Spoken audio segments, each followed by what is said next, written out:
Complex number के अंदर हम लोगों ने लास्ट क्लास तक स्ट्रेट लाइन पढ़ा था, उससे रिलेटेड जितने भी टॉपिक्स थे वो सारे कवर किए थे। आज हम लोग देखते हैं सर्कल।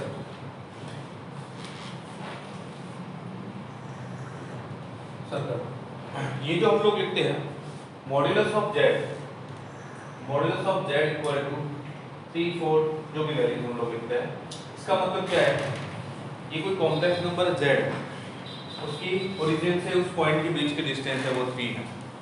अगर ये जेड वेरिएबल पॉइंट है तो क्या होगा? तो इसका मीनिंग क्या है? अगर ये वेरिएबल पॉइंट है तो इसका मीनिंग होता है कि ऐसे सभी पॉइंट जिनकी ओरिजिन से डिस्टेंस है वो 3 है, चाहे वो पॉइंट यहाँ हो, यहाँ हो, यहाँ हो, कहीं पे भी हो, ऐसे सभी पॉइंट जिनकी ओरिजिन से डिस्टेंस है वो 3 है।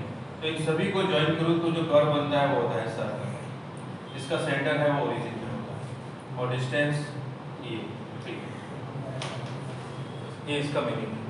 Modulus of Z equal to 3, जो जेड वेरिएबल पॉइंट है इसका मतलब ये सर्कल को रिप्रेजेंट करेगा, इसका सेंटर ओरिजिन है और रेडियस है 3।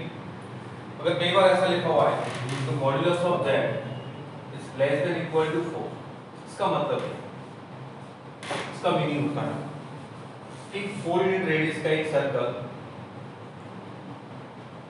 और ये ऐसे पॉइंट को बताएगा आपके लिए जो इस सर्कल के सर्कमफेरेंस पे हो और जो सर्कल के अंदर हो, इंटीरियर पार्ट, ये वाला पोर्शन, ये वाला पोर्शन, ये इसका मीनिंग। अगर modulus of z is greater than 4 हो तो इसका मीनिंग क्या है? ऐसे पॉइंट का कलेक्शन जो ओरिजिन से 4 यूनिट डिस्टेंस पे हो, 4 यूनिट डिस्टेंस पे हो और उसके बाहर वाले जितने भी पॉइंट्स है वो सारे के सारे ये इसको रिप्रेजेंट करता है। Of z is greater than 4, इसका मीनिंग ऐसे सभी पॉइंट्स जो 4 यूनिट रेडियस के सर्कल के बाहर उसको रिप्रेजेंट करेगा, ये इसका मीनिंग है। अगर सेंटर है वो ओरिजिन पे ना होके किसी और पॉइंट पे हो तो modulus z minus z0 equal to r, एक सर्कल की इक्वेशन है, equation of circle whose center is z0 and radius is r। जैसे देखो, अगर आपको ये गिवन है z minus 2 minus 2 iota equal to 3, अब इसका मीनिंग क्या है? ये क्या बता रहा है आपको? ये कुछ ऐसा आपको बताएगा कि z minus 2 plus 2 iota modulus equal to 3। तो z अगर वेरिएबल पॉइंट है तो उससे कैसा कर्व बनेगा आपके लिए? 2 प्लस 2 आयोटा, मतलब सेंटर हो गया 2 प्लस 2 आयोटा, ये 1 ये 2 ये 1 ये 2, ये आ गया आपका सेंटर और इस सेंटर से जो डिस्टेंस है वो 2 यूनिट होनी चाहिए। तो ये ऐसा कुछ सर्कल बनेगा, ऐसा ये जो डिस्टेंस है वो 3 यूनिट है, एक सर्कल बनेगा ये वाला। क्या ये बात समझ में आई? क्या आप लोगों को ये समझ में आया मॉड्यूलस ऑफ जेड सर्कल को किस तरह से? वीडियो नहीं आ रहा है? राज, वीडियो नहीं आ रहा है? ओके ओके, क्या हो गया?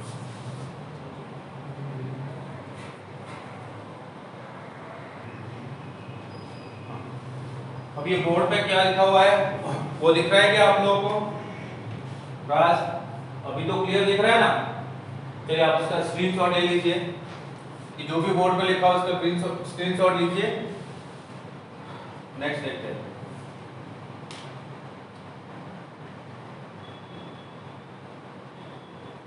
डन?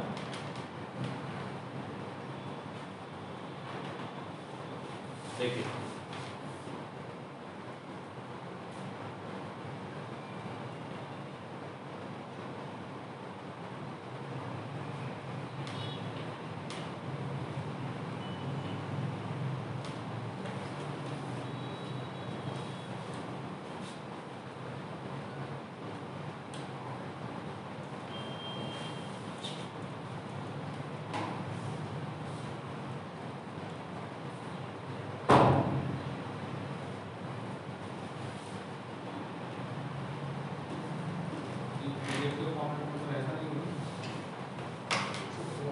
अब देखो z minus z0 equal to r, ठीक है। इसकी जनरल इक्वेशन लिखते हैं सर्कल की, तो हो जाएगा अगर बोथ साइड में स्क्वायर करता हो तो ये मिलेगा z minus z0 modulus whole square equal to r square. अब ये बन जाएगा आपका z माइनस z0 और conjugate of z minus z0 conjugate equal to r square. ये मल्टीप्लाई किया तो z modulus sorry conjugate minus z0 conjugate minus z0 z bar और ये हो जाएगा plus z0 and z0 bar equal to r square. ये हुआ z bar minus z0 bar z और ये हो जाएगा minus of z0 z bar plus z0 square minus r square equal to 0। अब ये जो टर्म है माइनस ऑफ z0, इसको मैं लेट कर लेता हूँ, ये a है, a equal to minus of z0, ध्यान देना माइनस ऑफ z0। अब ये क्या बन जाएगी इक्वेशन z बार और ये हो जाएगा plus a bar z minus plus a z bar और प्लस इसको b नाम दे देते, ये b इक्वल टू 0। अब देखिए स्ट्रेट लाइन की इक्वेशन में क्या था, a bar z plus a z bar plus b equal to 0। ये जो है ये स्ट्रेट लाइन की इक्वेशन है और साथ में z बार और ऐड हो गया तो ये क्या बन जाएगा सर्कल की इक्वेशन, सर्कल की जनरल इक्वेशन। अब इसके अंदर हमने क्या लेट किया, b equal to z0 modulus square minus r square, तो यहाँ से आपको r मिल जाएगा, r square equal to z0 modulus square minus b। तो r square r equal to square root of, अब z0 किसके इक्वल है, a के इक्वल है, तो ये हो जाएगा a स्क्वायर माइनस b, ये आपके रेडियस हो गया। और सेंटर हो गया क्या था, z0 माइनस ऑफ a। इस सर्कल को देखो, सेंटर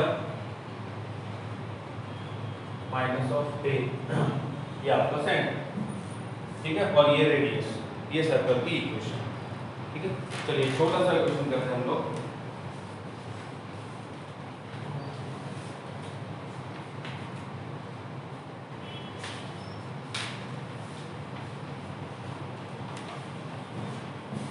ये फाइंड करके बताइए, find the centre and radius of the circle, radius of the circle. Circle है z bar minus 3 minus 4 iota z minus 3 plus 4 iota z bar plus 9 equal to 0। चलिए इसका centre और radius बताइए, कौन बताएगा, सेंटर और रेडियस।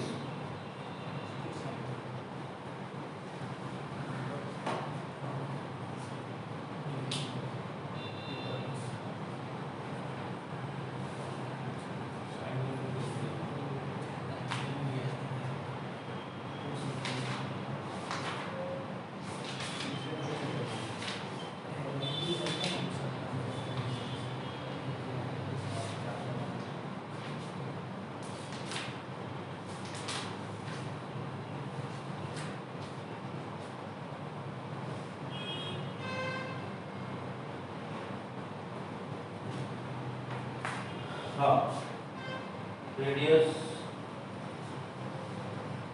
सेंटर पूरा सही बताया आपने। राज एक बार फिर से चेक करो।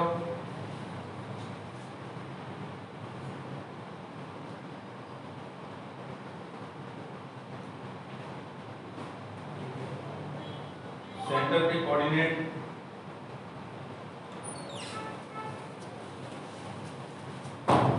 के कोऑर्डिनेट ये होंगे राज, सर्कल के आपके सामने सर्कल की जनरल इक्वेशन लिखी हुई है, कंपेयर करके बता दो सेंटर क्या होगा, रेडियस क्या होगा। वेरी गुड रोहन, आपका आंसर बिल्कुल करेक्ट है। प्रखर जय, वेरी गुड, आपका आंसर बिल्कुल करेक्ट है। 3,4 सेंटर और रेडियस 4। ये सेंटर बहुत सारे बच्चों ने बताया सही से, सेंटर 3,4 एंड रेडियस वो 4। ठीक है, अब देखिए कंपेयर करके वैल्यू फाइंड करते हैं। जेड बार का जो मल्टीपल है वो ए है अपने पास। ए मिल गया आपको माइनस ऑफ 3 प्लस 4 आएगा, तो ए बार क्या होगा, माइनस ऑफ 3 माइनस 4 आएगा, वो ये ए बार। अब बी क्या है, 9, बी आपको मिल गया 9। चलिए अब सेंटर होता है, सेंटर क्या होता है, माइनस ऑफ ए, तो इसका माइनस करोगे तो सेंटर मिल जाएगा आपको 3 प्लस 4 आया, मतलब कोऑर्डिनेट ज्योमेट्री में देखें तो 3,4, ये सेंटर मिल गया। रेडियस होती है square root of A square minus B, R equal to square root of A square. A का मॉडुलस आ जाएगा 5, 5 का स्क्वायर 25 माइनस बी, बी क्या है 9, ये हो गया 9। 25 माइनस 9 16, स्क्वायर रूट ऑफ 16 मतलब 4। तो ये रहा सेंटर और ये रही रेडियस। क्या ये आपको समझ में आया, समझ गए आप लोग? किसी को डाउट है?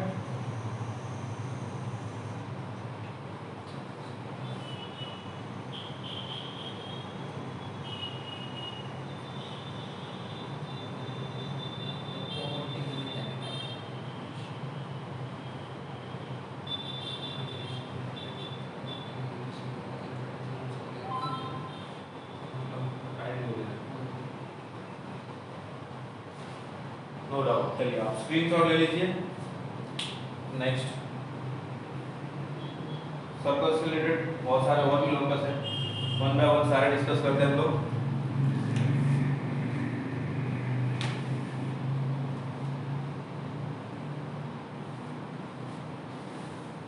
अब देखिए सर्कल के अंदर अगर हमको डायमीटर के एंड पॉइंट्स गिवन हो, डायमीटर के एंड पॉइंट्स,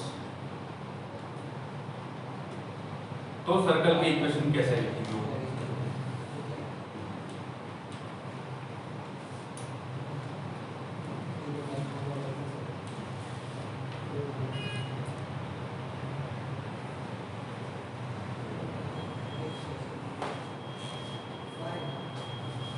एक सर्कल है और ये इसका सेंटर, तो ये डायमीटर के एंड पॉइंट है ए और बी, एक को Z1 से और एक को Z2 से। एक पॉइंट है B Z से, ठीक है। तो अब देखिए क्या होगा, ये सेंटर जो है, ये सेंटर क्या होगा, इसका मिड पॉइंट क्या होता है, x1 प्लस x2 बाई 2, तो Z1 प्लस Z2 बाई 2, ये मिड पॉइंट मिला। इसको मैं P से ज्वाइन करता हूँ, अगर इसका नाम मैं PC रख देता हूँ, PC, तो PC इक्वल टू क्या होगा, AB बाई 2। किसी भी पॉइंट को अगर सेंटर से ज्वाइन करो तो वो रेडियस होगा और वो इस डायमीटर का हाफ होगा। अब PC क्या होगा, Z minus Z1 plus Z2 by 2 का मॉडुलस, ये PC आ गया, और AB, A और B के बीच की distance Z1 minus Z2 modulus by 2। एक इक्वेशन तो ये है, एक इक्वेशन है, ध्यान देना। दूसरा, इसको हम दूसरे तरीके से भी देख सकते हैं। दूसरा तरीका क्या है, अगर मैं इस P से डायमीटर के दोनों एंड पॉइंट को ज्वाइन करूं तो ये एंगल जो है वो 90 डिग्री बनता है, तो एक राइट एंगल ट्राइंगल होगा। तो इस केस में AP square plus PB square equal to AB square होता है। AB स्क्वायर का मतलब P minus Z minus Z1 whole square plus Z minus Z2 modulus square equal to Z1 minus Z2। एक ये वाली इक्वेशन, ये फर्स्ट डायमीटर के एंड पॉइंट है Z1 Z2, ये सेकंड केस। अब थर्ड केस, अब देखिए ये जो एंगल है वो 90 डिग्री एंगल है। अगर तो इसको मैं आपको बोलता हूँ कि एंटी क्लॉकवाइज डायरेक्शन में इसमें से कौन सी साइड को रोटेट करने से कौन सी साइड मिलेगी, तो आप क्या बताओगे? Anti clockwise direction.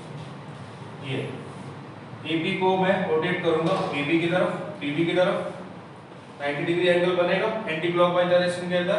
तो रोटेशन थ्योरम इसमें यूज करते हैं। रोटेशन थ्योरम क्या है? यहां से यहां ऐसे।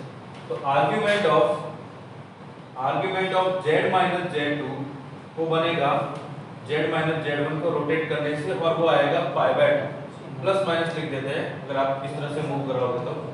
इसने Z1 यहाँ लिख दिया, Z2 यहाँ लिख दिया, तो उससे कोई फर्क नहीं पड़ेगा। तो argument of Z minus Z2 upon Z minus Z1 equal two plus minus pi by 2। इसका मीनिंग क्या?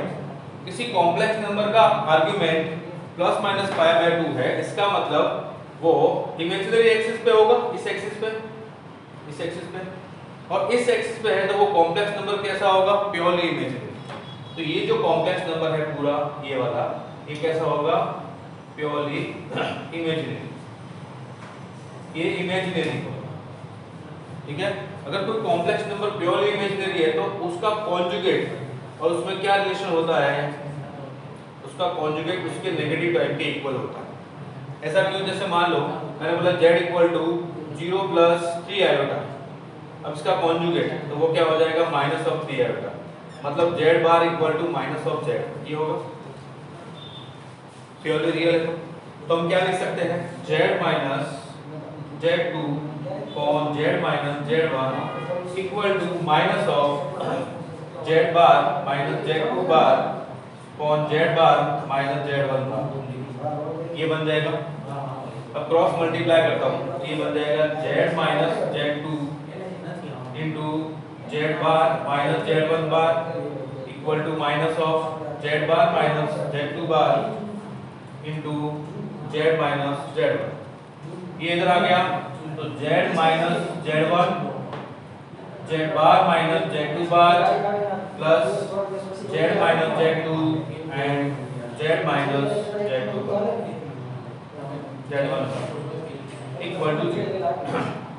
ये इक्वेशन आ गई। अब मैंने आपको बताया था Z का मतलब x और Z बार मतलब y। तो अब देखिए आप लोगों को ये पता होगा कि ये जो सर्कल है उसके डायमीटर के एंड पॉइंट x1, y1 और x2, y2। तो सर्कल की इक्वेशन क्या बनी थी 2D में? x minus x1 x minus x2 plus y minus y1 and y minus y2 equal to 0। ये 2D ज्योमेट्री के अंदर सर्कल की इक्वेशन, अगर उसके डायमीटर के एंड पॉइंट गिवन और ये कॉम्प्लेक्स नंबर के अंदर डायमीटर के एंड पॉइंट वाले सर्कल की इक्वेशन, इन दोनों में क्या डिफरेंस है?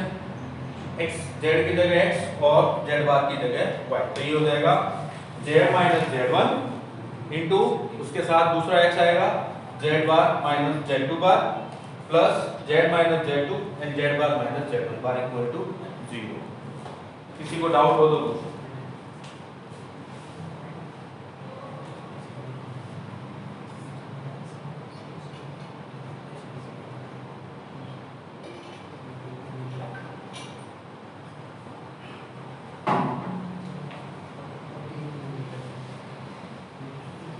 आप में से किसी को कुछ डाउट हो तो पूछ सकते हो।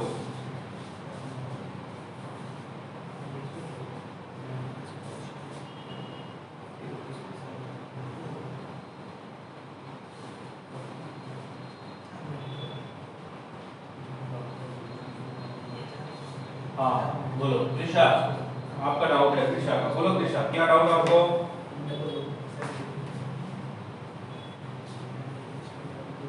त्रिशा बोलो बेटा, आपको क्या डाउट है? नो डाउट, चलिए।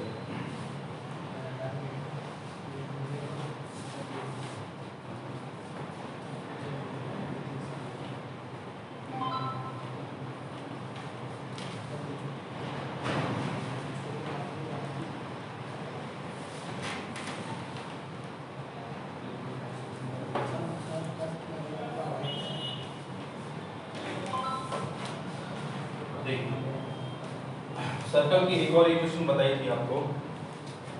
ये सर्कल है और ये कोई पॉइंट है A, एक और पॉइंट B है। तो ऐसे पॉइंट का लोकस जो इन दोनों पॉइंट से डिस्टेंस का रेशियो है वो कांस्टेंट है। दो फिक्स पॉइंट है उनसे डिस्टेंस का रेशियो जब वो कांस्टेंट आता है तो ऐसे पॉइंट का locus when a is not equal to 0, 1 तो वो क्या बनता है, सर्कल बनता है। तो अगर ये पॉइंट P है और ये Z1 है, ये Z2 है और ये Z है, चलो तो क्या बन जाएगा PA Z minus Z1 for Z minus Z2 equal to K and Z minus Z1 equal to K times Z minus Z2। ये भी एक सर्कल की इक्वेशन है, ठीक। 4 पॉइंट या फिर पॉइंट जो भी है। नेक्स्ट 6 पॉइंट आर्क की बात करता हूं मैं, आर्क की बात करते हैं, माइनर आर्क, मेजर आर्क। अगर आपको ऐसा बोला जाए कि दो फिक्स पॉइंट, दो फिक्स पॉइंट है, वो एक किसी पॉइंट के साथ अल्फा एंगल क्रिएट कर रहे हैं, अल्फा एंगल सबटेंड कर रहे हैं किसी पॉइंट पे, ये अल्फा है, ठीक है। और ये वाला पॉइंट है वो वेरिएबल पॉइंट है, वो मूव कर रहा है इधर से उधर कहीं भी। तो ये दो पॉइंट है वो एक ही साइड में एक फिक्स एंगल बना रहे हैं, चाहे कितने पॉइंट है, सभी पॉइंट को ज्वाइन करूं, ऐसे सभी पॉइंट को ज्वाइन करूं जो फिक्स एंगल बना रहे हैं दो पॉइंट के साथ। ए और बी दो फिक्स पॉइंट है Z1 और Z2, इसके साथ कोई पॉइंट P वेरिएबल पॉइंट, ये अल्फा एंगल बना रहा है। ऐसे सभी पॉइंट को ज्वाइन करूं जो अल्फा एंगल बना रहे हैं, तो वो क्या बताएगा, ऐसे पॉइंट का लोकस क्या होगा, सर्कल होगा। और सर्कल का कौन सा है, ये होता है माइनर आर्क। समझ गए? तो यहां से देखिए मैं लिख सकता हूं कि आर्ग्यूमेंट ऑफ, अब देखिए आप इसमें से एंटी क्लॉकवाइज डायरेक्शन में रोटेट कीजिए, ये एंटी क्लॉकवाइज डायरेक्शन में आप यहां से इसको रोटेट किया, यहां से ये Z2 नाम दे देता हूं उसको, और ये Z1 एंटी क्लॉकवाइज डायरेक्शन में रोटेट किया तो Z2 से क्या बन गया, Z1 आ गया। तो जहां पहुंचा है वो देखो कौन सी लाइन बन गई, Z माइनस Z1, कहां से स्टार्ट किया था, Z माइनस Z2 से, और कितना एंगल, अल्फा। अगर ये अल्फा है तो fixed angle, alpha fixed angle. तो ये जो Z है ना, Z ये किसको रिप्रेजेंट करता है, या फिर इसका लोकस क्या होगा, वो होगा एक सर्कल, ठीक है। और उस सर्कल में अगर ये अल्फा अलग अलग एंगल देखिए, जैसे मान लो मैं बोलता हूं कि अल्फा है वो लेस देन 90 डिग्री है, तो ये बन जाएगा आपका मेजर आर्क। दूसरा केस इसी के अंदर, अल्फा अगर 90 डिग्री है तो ये दोनों पॉइंट है एंड पॉइंट्स ऑफ डायमीटर बन जाएंगे, and points of diameter, diameter के दोनों एंड पॉइंट्स बन जाएंगे। और अगर ये अल्फा जो है वो ग्रेटर देन 90 डिग्री है तो ये क्या बन जाएगा, मेजर और माइनर, ठीक है। अब देखिए जैसे ये यहाँ पे है अल्फा, अगर मैं यही पॉइंट यहाँ पे एंगल ये बनाता हूँ, ये वाला, तो आपको पता है कि ये कौन सा एंगल पॉइंट हो जाएंगे चारों, और ये दोनों का सम 180 डिग्री होना चाहिए। अगर इन दोनों एंगल का सम 180 डिग्री है, उसमें से ये है वो 90 से लेस है, तो ऑब्वियसली ये 90 से बड़ा ही होगा, तभी पॉसिबल है। और जैसे जैसे मैं इन दोनों पॉइंट्स को इधर करता जाऊंगा, जैसे ये एंगल बढ़ता जाएगा, और जैसे मैं यहाँ पे डायमीटर पे आ जाऊंगा तो ये क्या हो जाएगा 90 और ये भी 90, तो ये भी सेमी सर्कल और ये भी सेमी सर्कल, फिर कोई माइनर आर्क नहीं और मेजर आर्क। जब तक ये डायमीटर के नीचे है तब तक ये मेजर आर्क, ये माइनर आर्क। जैसे ये डायमीटर के ऊपर चला जाएगा तो ये वाला एंगल 90 से कम हो जाएगा और ये वाला एंगल 90 से ज्यादा हो जाएगा, तो ये वाला मेजर आर्क बन जाएगा, ये वाला माइनर आर्क। कहने का मतलब स्पष्ट है, क्लियर है कि argument of Z minus Z1, Z minus Z2 equal to alpha को फिक्स्ड एंगल है जिसके अंदर अल्फा की वैल्यू लेस देन 90 डिग्री है तो वहां पे मेजर आर्क बनता है, ग्रेटर देन 90 डिग्री है तो माइनर आर्क बनता है। ये किसको रिप्रेजेंट करेगा, या किसका लोकस होगा, सर्कल का। अब आप में से किसी को डाउट हो तो पूछ सकते हो। तपन, मेजर आर्क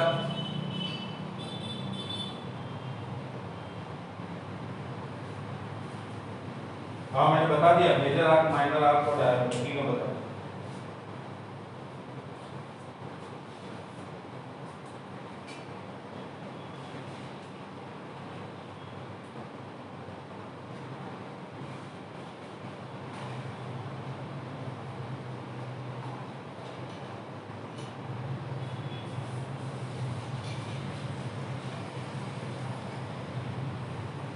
चलो इसका एक एग्जांपल भी करते हैं दो, इससे आपको और अच्छे से क्लियर हो जाएगा।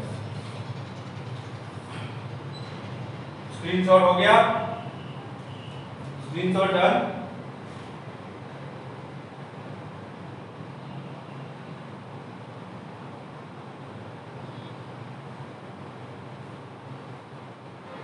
Done, okay.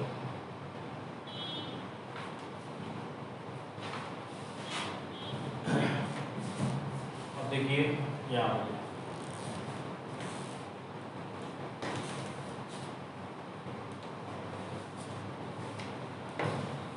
क्वेश्चन है, argument of z minus 3 iota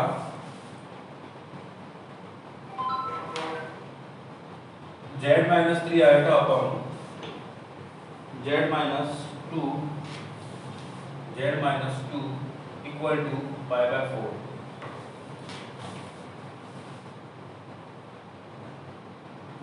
दूसरा है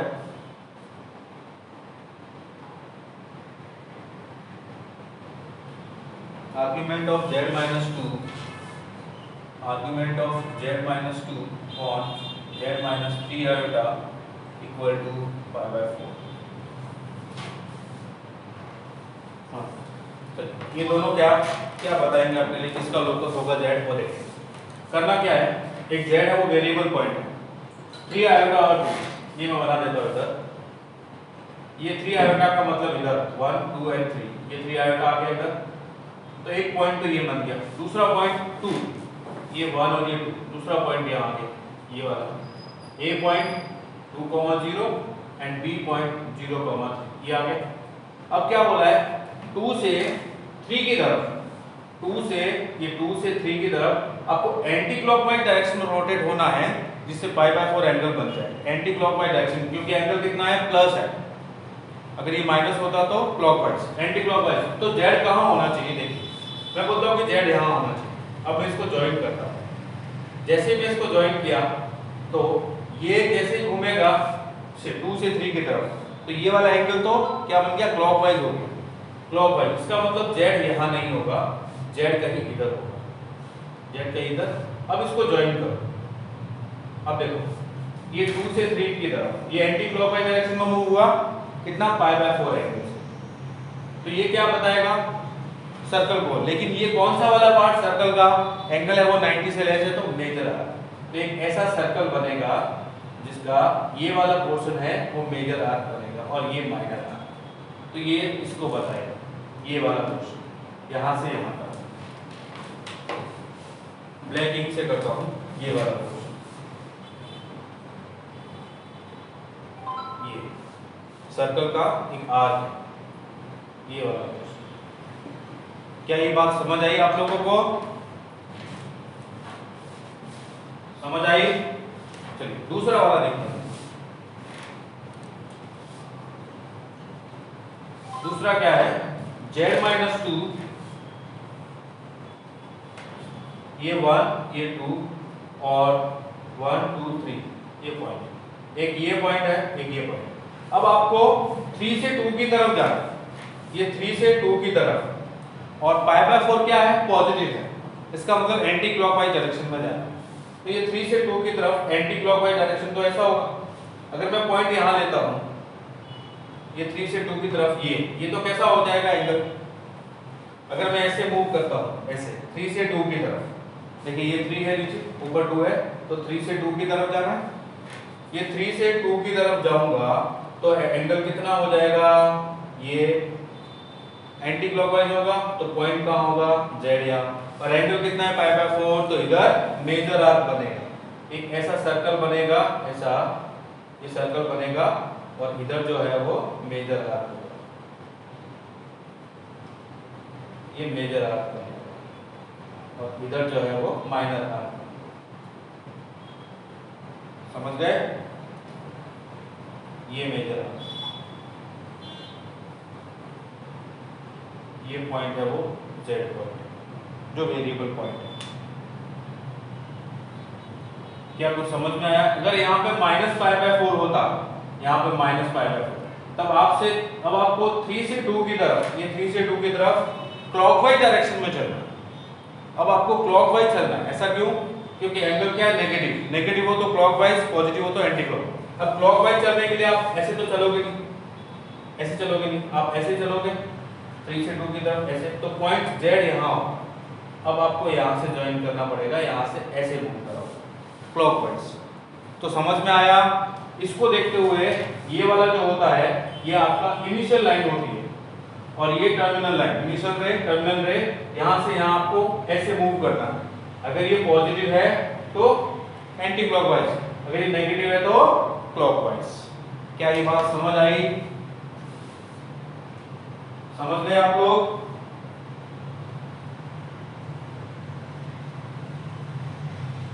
यस। चलिए एक छोटा सा क्वेश्चन लिखता हूं जो आप लोग मुझे सॉल्व करके बताएं।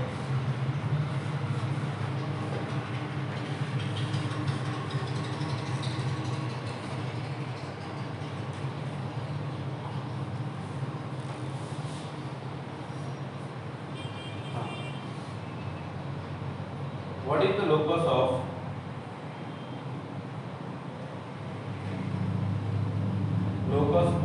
Z such that argument of 3 by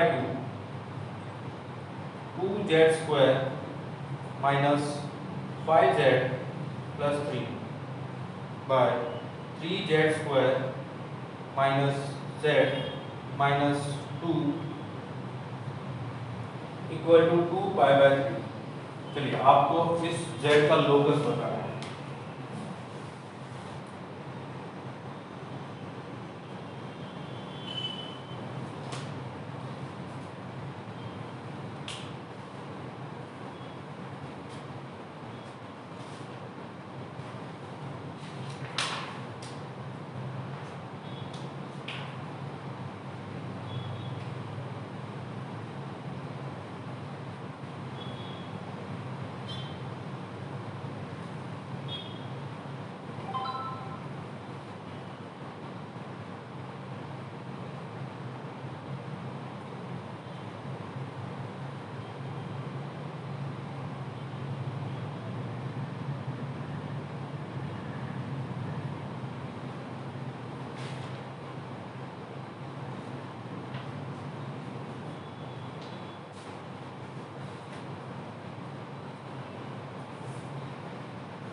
हो गया?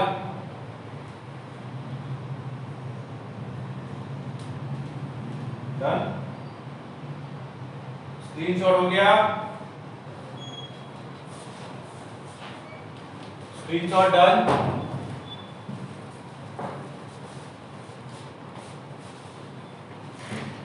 डन। अब चलिए इसको सॉल्व करते हैं।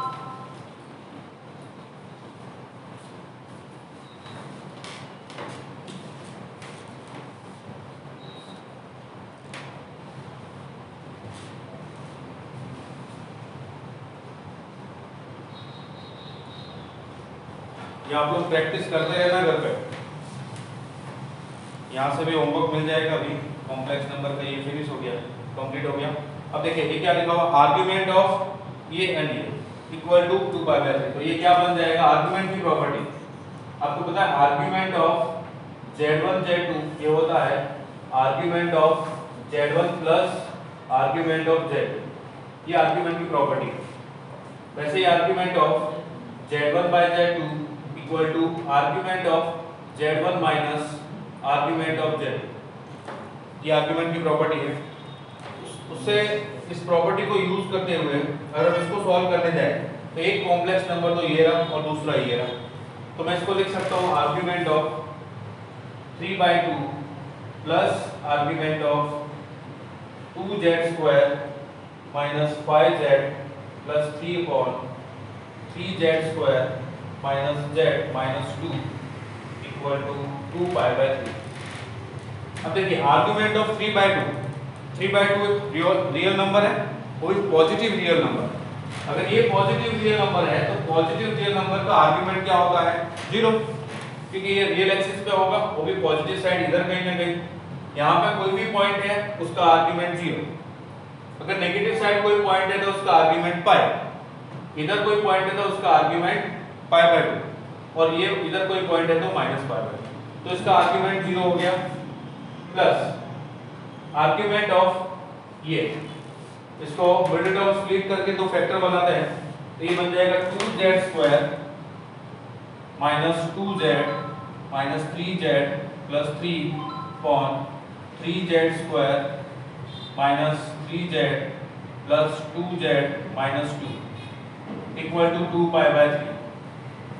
ये बन गया आर्ग्यूमेंट ऑफ, इन दोनों में से 2z कॉमन, ये बन जाएगा z-1, इन दोनों में से -3 कॉमन z-1 और इन दोनों में से 3z कॉमन, ये बन जाएगा आपका z-1 और 2 कॉमन तो z-1 इक्वल टू 2π/3। अब न्यूमरेटर डिनोमिनेटर इन दोनों में से z-1 फैक्टर है वो कॉमन है, उसको कैंसिल कर दिया तो आपको मिला argument of 2z minus 3/3z plus 2 equal to 2π/3। अब एक बार फिर से न्यूमरेटर से 2 और डिनोमिनेटर से 3 कॉमन निकालता हूं तो ये बन जाएगा argument of 2/3 into z-3/2 upon z plus 2/3 equal to 2π/3। अब ये फिर से आर्ग्यूमेंट ऑफ z1 z2 करूंगा तो आर्ग्यूमेंट ऑफ 2/3 तो 0 आ जाएगा, तो ये आपको मिला argument of z-3/2 upon z plus 2/3 equal to 2π/3। अब ये किसका लोकस है z? ये z किसका लोकस है? एक रियल नंबर है पॉजिटिव 3/2, ये रहेगा 3/2, 1 ये 2 और ये 3/2। दूसरा है माइनस ऑफ 2/3, माइनस ऑफ 2/3 इधर, ये -1 और ये माइनस ऑफ 2/3। ये दोनों पॉइंट आ गए, ये दोनों पॉइंट। अब 2/3 -2/3 से +3/2 की तरफ, -2/3 से +3/2 की तरफ 2π/3 एंगल, ध्यान देना 2π/3 एंगल, 2π/3 π/2 से ज्यादा है तो क्या बनेगा, कैसा आर्क? माइनर आर्क बनेगा। और पॉजिटिव है तो मुझे एंटी क्लॉकवाइज डायरेक्शन में चलना होगा ऐसे, -2/3 से 3/2, तो z यहाँ पे होगा कि ये इधर मुझे ऐसे मूव करना है -2/3 से 3/2 की तरफ एंटी क्लॉकवाइज, क्योंकि एंगल कितना है नेगेटिव 2π/3 और ये 2π/3 एंगल है, इसलिए ये क्या बताएगा कि इधर क्या बनेगा, इधर माइनर आर्क बनेगा। ठीक है, अगर ये एंगल 90 से लेस होता तो मेजर आर्क, 90 से ज्यादा है तो minor arc.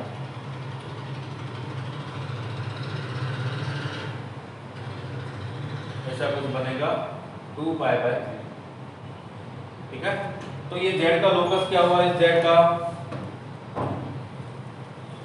Minor arc of circle whose end points of diameter are -2/3 and 3/2।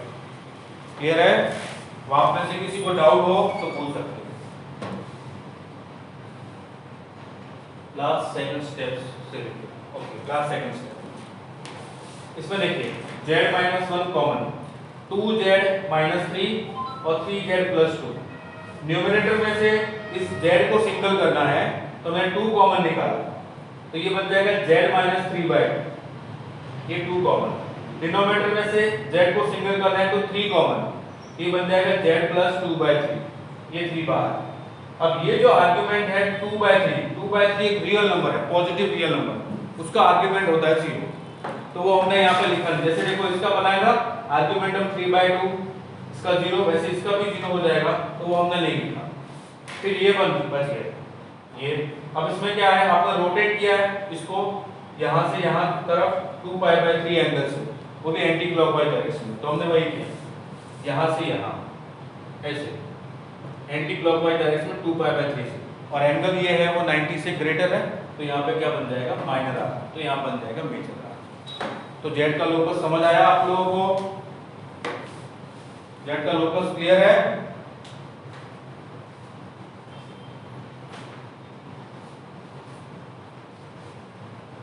Okay, screenshot ले लीजिए इसका स्क्रीनशॉट। नेक्स्ट पॉइंट है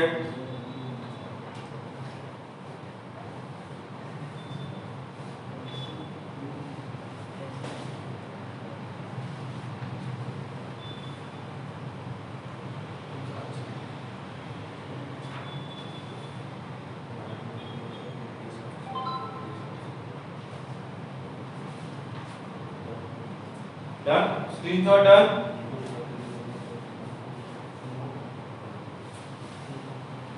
okay,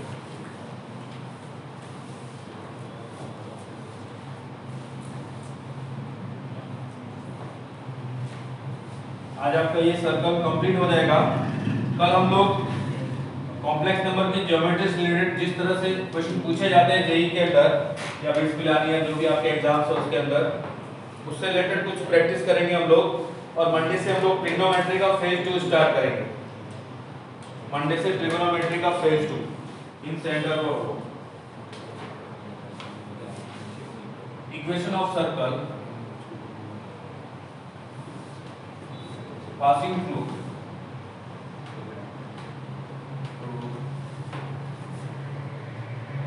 three non-collinear points. Three non-collinear points. Equation of circle passing through three non-collinear points. देखिए ये एक circle, ये circle three non-collinear point से पास हो रहा है। ये A, ये B और ये C। A Z1, B Z2 और C Z3, ये पॉइंट आ गए। अब सर्कल की इक्वेशन के लिए हमें कोई ना कोई जनरल पॉइंट चाहिए। आपको पता है स्ट्रेट लाइन हो, सर्कल हो या पैराबोला या हाइपरबोला, सबके लिए इक्वेशन फाइंड करने के लिए हमें कोई ना कोई जनरल पॉइंट चाहिए। तो ये रहा वो जनरल पॉइंट B Z। देखिएगा इसको रटने की जरूरत नहीं है, आप सिर्फ इसको समझ लीजिए और जिस तरह से क्वेश्चन में पूछा जाता है उसी तरह से इसको यूज कीजिए। क्या करना है, ये ए बी एक आर्क हो गया। अब आप में से पी को यहाँ भी ले सकता है, यहाँ भी ले सकता है, तो पी को बी के साथ, सी के साथ, किसी के साथ भी आप एक आर्क बना सकते हैं। ठीक है, जैसे मैंने ए और पी का एक आर्क बनाया, तो ये आर्क बी पे भी वही एंगल बनाएगा जो सी पे एंगल बनाएगा। ये दोनों एंगल सेम होंगे क्योंकि सर्कल की प्रॉपर्टी है सेम आर्क सेम साइड में सेम एंगल सबटेंड करता है। क्लियर है? तो अब देखिए क्या बनेगा, ये वाला एंगल आपने क्या किया, इस AB को रोटेट किया BB की तरफ, AB को BB की तरफ रोटेट किया एंटी क्लॉकवाइज डायरेक्शन में। तो आपके पास अब क्या बना, BB बना, तो वो हो जाएगा Z - Z2 Z - Z1। अब ये आर्गुमेंट कितना है, अल्फा है। अब इसको देखिए, इसमें आपने क्या किया है, इसको रोटेट किया है AC को CP की तरफ, AC को CP की तरफ रोटेट किया है। देखिए ये AC है और ये CP की तरफ एंटी क्लॉकवाइज डायरेक्शन में आपने रोटेट कर दिया, तो आपको क्या मिला, CP मिला। तो CP ऊपर लिखूंगा, आर्गुमेंट ऑफ CP का मतलब Z - Z3 अपॉन AC का मतलब Z - Z1 सॉरी Z3 -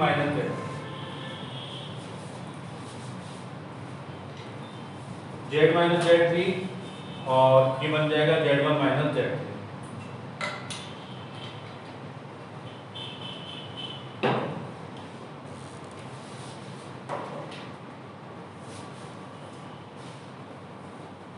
अब देखिए ये भी एंगल अल्फा और ये भी एंगल अल्फा।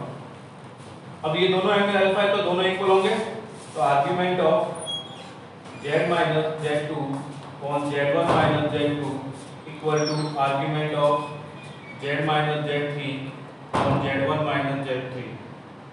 अब ये उसको शिफ्ट करता हूँ लेफ्ट हैंड साइड, तो ये बन जाएगा argument of Z minus Z2 upon Z1 minus Z2 minus argument of Z minus Z3 upon Z1 minus Z3 equal to 0। अब देखिएगा आर्गुमेंट की प्रॉपर्टी से argument of Z1 minus argument of Z2 होता है argument of Z1 by Z2।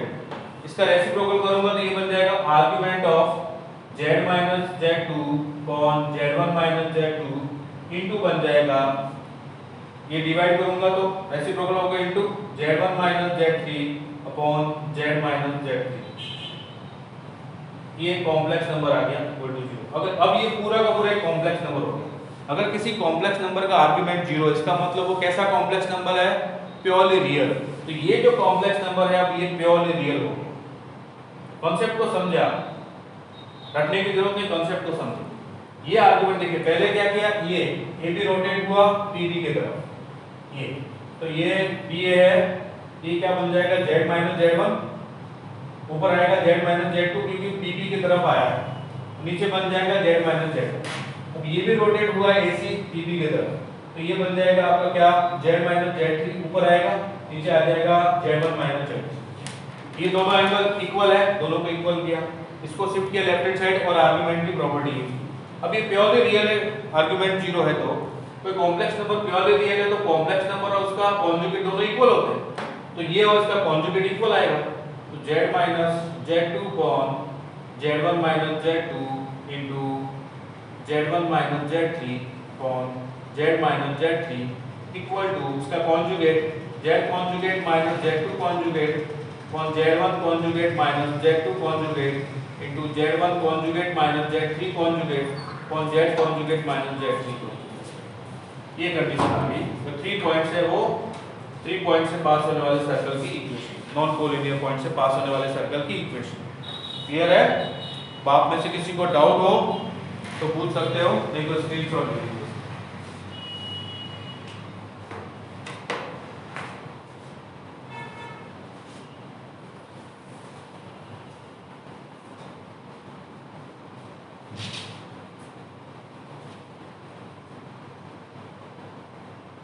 Screenshot done हो गया। चलिए अब एक लास्ट टॉपिक जो आप समझ लीजिए, आपसे भी हो जाएगा।